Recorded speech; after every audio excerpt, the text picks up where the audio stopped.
Hey guys, it's me, Andrew, your favorite Canadian YouTuber, and I'm back yet again with my top 10 games of 2025. Now, this year's picks were a little difficult, mainly because ever since the Nintendo Switch 2 came out earlier this year, there has been so many great games on it that it's pretty much impossible for me to narrow it down to only 10 picks without Nintendo Switch 2 games taking up like half the list. So after doing some thinking, I decided that I'm actually going to make two separate top 10 games videos for this year, one of which will focus exclusively on Nintendo Switch 2 games that came out this year, which I'll do later, while this video will focus mostly on indie games and hidden gems that I really want to talk about. I think that sounds like a good compromise. Alright, now before we begin, I think you already know it's time for me to disappoint many of you once again by naming some extremely popular games that I have not gotten a chance to play, unfortunately. This year's being Hollow Knight Silksong, Dispatch, and Expedition 33. Though I did gift Silksong to a friend on Steam, so there's that. Anyway, let's begin the countdown. Number 10, Gundo Eggduck, a Mi'kmaq adventure. One of the most underrated hidden gems of this year, Gundo Eggduck is a fantasy action-adventure game heavily inspired by Mi'kmaq folklore and created by a talented team of Mi'kmaq indie game devs as a beautiful passion project to tell stories from their culture. Not gonna lie, this game feels special to me personally, as someone of Mi'kmaq heritage and an avid supporter of passionate, talented indie game developers. This game certainly piqued my interest. From what I've seen, there's always been very little indigenous representation in video games. Beyond the Turok series and an odd character here and there, there's not many I can think of. And I think that's especially the case for Mi'kmaq in particular. So it's nice to see my family's culture get a whole game made with various traditions and legends from it, and it's presented in quite a beautiful and fascinating style. Fun fact, my family actually backed this game on Kickstarter, and as a birthday gift, they backed the tier that got my name put in the game as an Easter egg in the form of a petroglyph. As for the game itself, it's pretty fun for the most part. It did take me some time to get used to how the combat and progression system works, but I still enjoyed it. I wouldn't call it a perfect game by any means, as it does have some noticeable flaws in places, but despite that, for what it is, I think the devs did a pretty good job with it. If you're curious to learn more about various legends from Mi'kmaq folklore, or if you liked what you're seeing here, I definitely recommend checking it out. Number 9. Dead as Disco. What do you get when you combine a beat-em-up with a rhythm game? You get one of the most unusual yet creatively fun games in recent years. Not gonna lie, I really like when games combine two different genres in a way that you wouldn't think would work, but surprisingly does. It's a pretty fun concept. As you could probably tell by the gameplay footage, you beat the crap out of people in sync with the beat of the song. Some might call this type of gameplay repetitive, but I'd call it satisfying. On top of the gameplay loop having quite an addictive pattern, the style looks pretty nice as well, and it gives off a bit of a No More Hero sort of vibe. Now, some might argue that this shouldn't count because right now Dead as Disco is only a demo and the full game hasn't released yet, which I somewhat agree with, but honestly, despite being a demo, it already has so much to offer and is still an insanely fun experience. Not only does it have a decent variety of tracks to choose from, but arguably the best part is you can actually add your own songs to the game and customize their beat patterns to your liking. And not to mention, you can even add mods that change the main character's appearance to look like anyone you want. My personal favorite mod is the Deadpool skin, mainly cause I can play as Deadpool kicking ass to the tune of Bye Bye Bye, just like in the movie.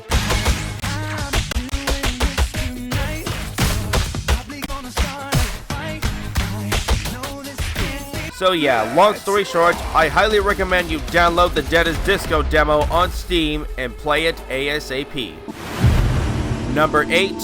Deep Cuts. From the creators of Happy's Humble Burger Farm comes an intense cinematic action adventure in virtual reality. I've done a whole review video on this game if you'd like to learn all about it. This game is one of the main reasons why I bought a MetaQuest 3 headset, and I'd say it's the second best VR game of the year. What would be the first best, you may ask? Well, number 7. Deadpool VR. It's been way too long since we last got a Deadpool game, and when I heard the news of a game where you play as Deadpool in virtual reality, my interest was piqued. If you ever wanted to feel like you were the merc with a mouth, you ain't gonna come closer to that than in this game. Not to mention the swordplay also felt kinda like I was playing Shadow Warrior in VR. In fact, the overall combat system feels surprisingly smooth and well structured compared to other VR games I played, and it didn't take long for me to get a hold of how it works. I was kicking ass in style in no time. Unfortunately, I don't have my VR legs, so I couldn't play it for very long sessions without feeling motion sick, but that's just me.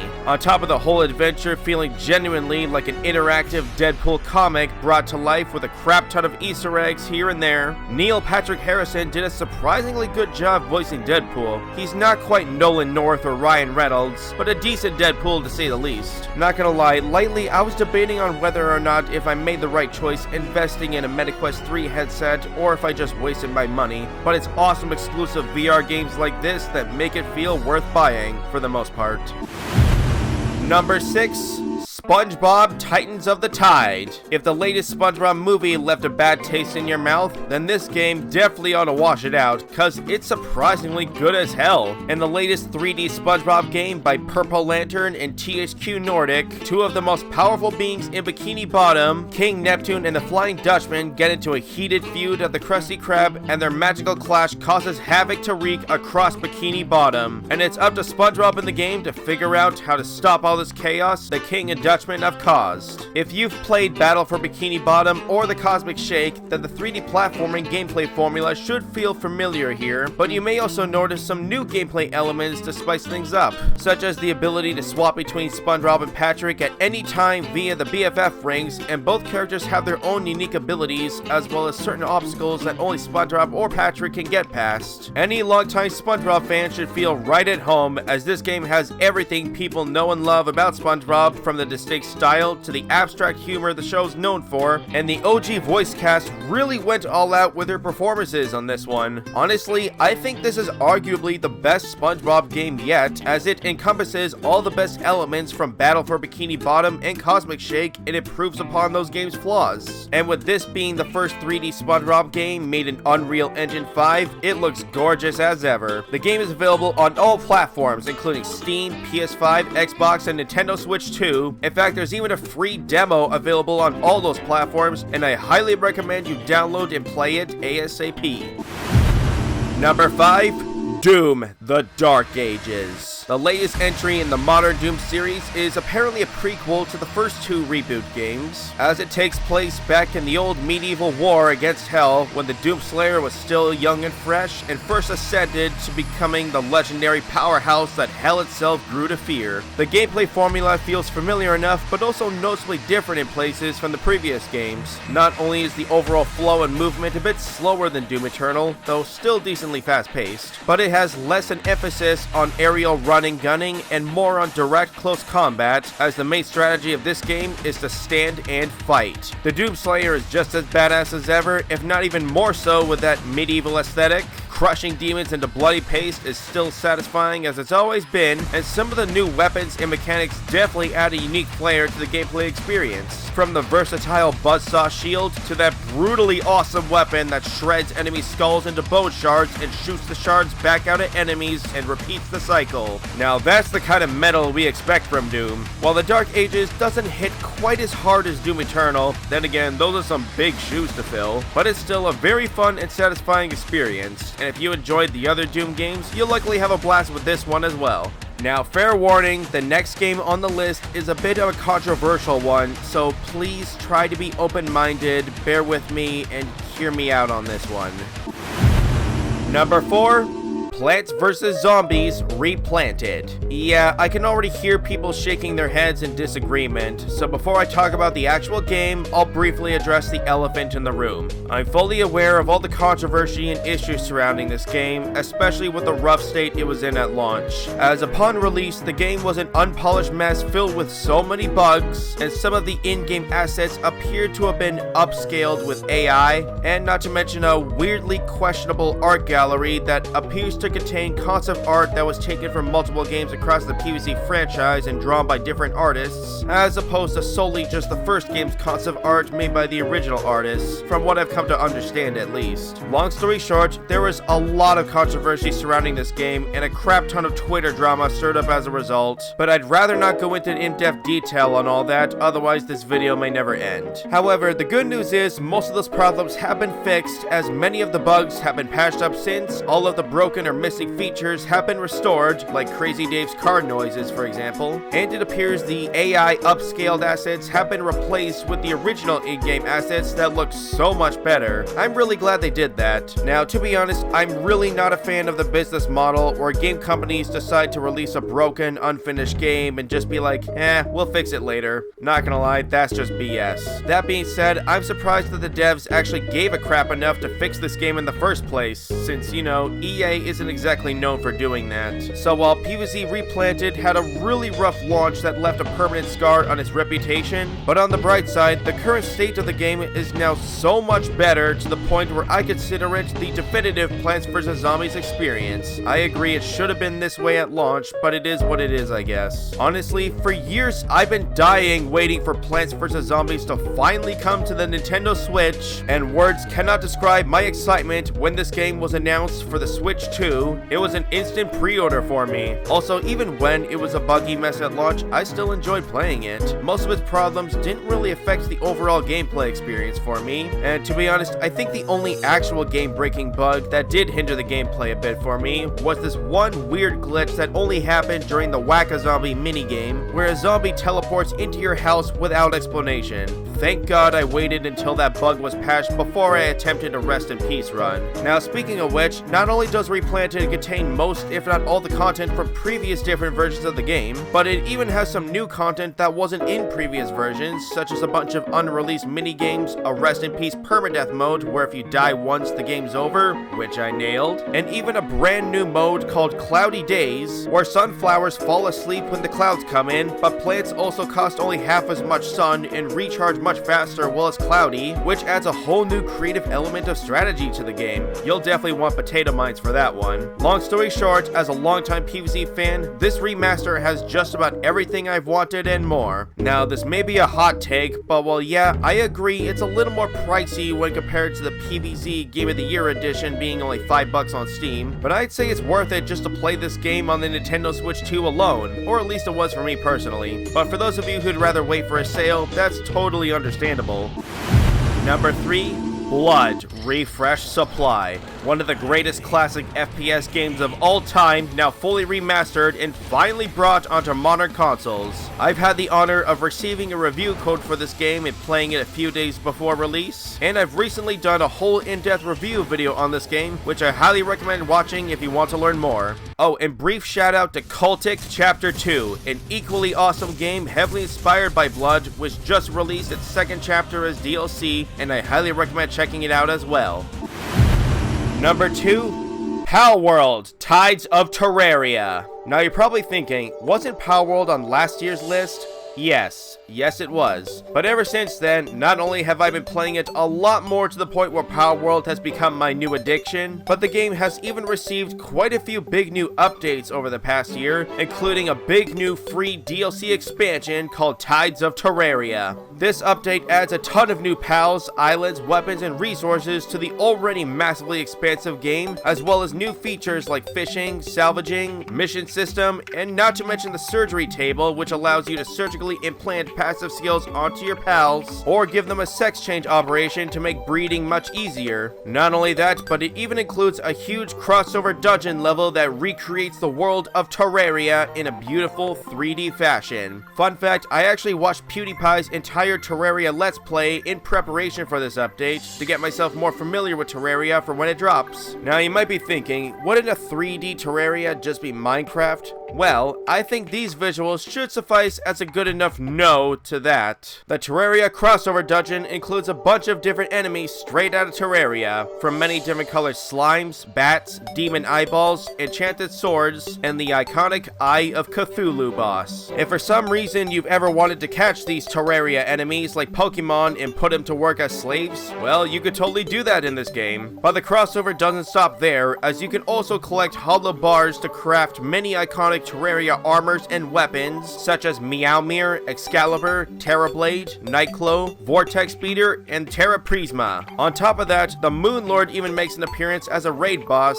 and much like in the original game, he's quite a doozy. Just when you thought Palworld couldn't get any better, it just did. Not to mention, it just got another update recently called Home Sweet Home, which allows you to customize and decorate your building structures however you want, and not to mention yet another crossover with Ultra Kill of all games. Though not quite as big as the Terraria crossover, as it only adds 2 new weapons and robot skills from Ultra Kill, but still pretty cool.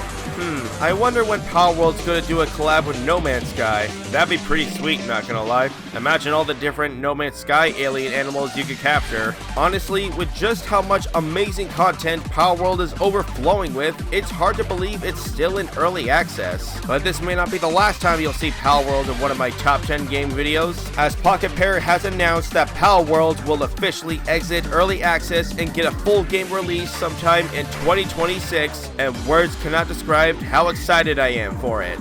Now, before we get to my number 1 pick, here's a dozen honorable mentions. Sonic Racing Crossworlds, Jurassic World Evolution 3, Ruffy and the Riverside, Rusty Rabbit, Baby Steps, Body Bite-Lid Overclocked, Neon Inferno, Marvel Cosmic Invasion, Split Fiction, Angry Video Game Nerd 8-Bit, Pac-Man World 2 Repack, and Yuka Replayly. As you can see, I played quite a few games this year, which made narrowing my top picks down to 10 a bit of a challenge, and that's not even factoring in all the Nintendo Switch 2 games, which I'll cover later. Anyway, I think some of you may already know what my number 1 pick is.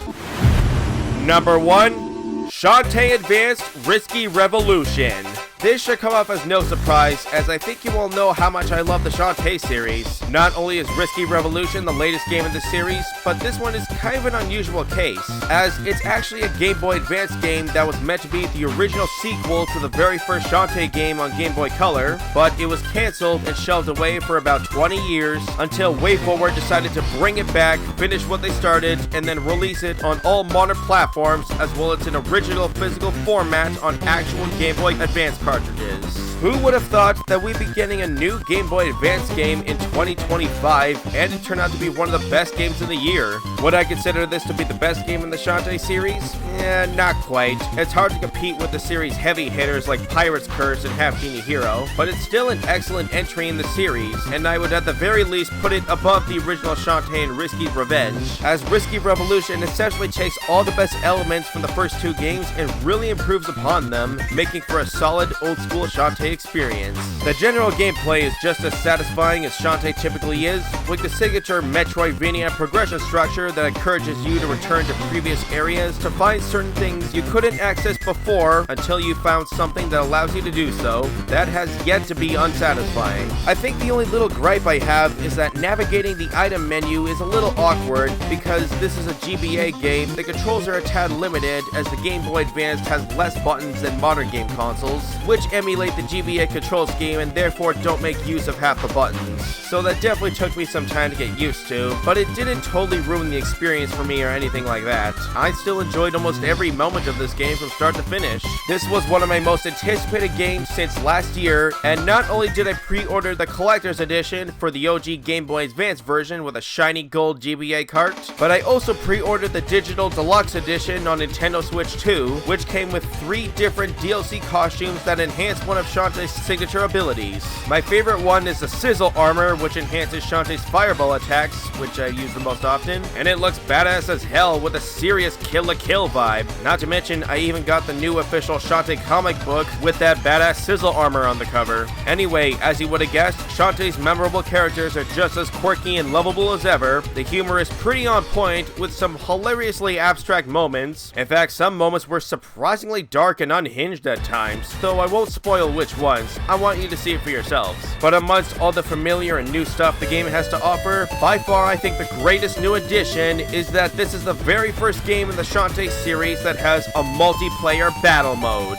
This is freaking awesome! Fun fact, this multiplayer mode was initially designed to work with the Game Boy Advance link cable, which connects up to 4 GBA systems together. I actually tried it with a few friends who have Game Boys, and it works surprisingly well. But of course, as this game is also available on modern platforms, you can simply play it locally with up to 4 controllers on a single console. The battle mode is quite simple. You play as either Shantae, Risky Boots, Roddy Tops, or Bolo, depending on which number player you are, and the goal is to knock each other around into the spikes until one remains. You can charge up attacks or find power-ups like fireballs and pike balls. It definitely gives off sort of a Super Smash Bros. Feel, and it only makes me want Shantae and Smash even more. So overall, this game is everything I hoped it would be and more. And whether you're a longtime fan or a newcomer to the Shantae series, I'd highly recommend it either way. So those were my top 10 games of 2025. Like I said earlier, I didn't feature any Nintendo games because I'm saving them for a separate top 10 video, as the Nintendo Switch 2 has so many exclusive games and DLC expansions that they alone are enough to fill a whole top 10 list on their own, so stay tuned for that.